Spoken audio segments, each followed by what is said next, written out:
El pitó reticulat és una serp originària del sud-est asiàtic. La podem trobar a les selves humides, als zoològics o a les perruqueries. Aquesta, que viu des de fa 2 dies al Centre de Fauna Exòtica de Santa Perpètua de la Mogoda, al Vallès Occidental, la van localitzar en una perruqueria del barri de Sants de Barcelona. Els agents rurals se'n van fer càrrec com en altres 20 casos de serps extraviades durant el 2010, un nombre que creix any rere any. Abans era una anècdota, no? A mi una cop a l'any es tocava recollir una serp exòtica. Això s'ha anat incrementant, a poc a poc, i ha arribat a les xifres actuals, que serien 2 o 3 al mes. Els preus són molt més econòmics. Qualsevol pot tenir una serp d'aquest tipus o d'altres des de 50 euros.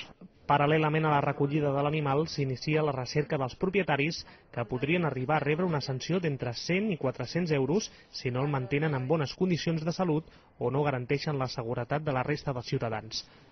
La propera vegada hauran d'anar més en compte.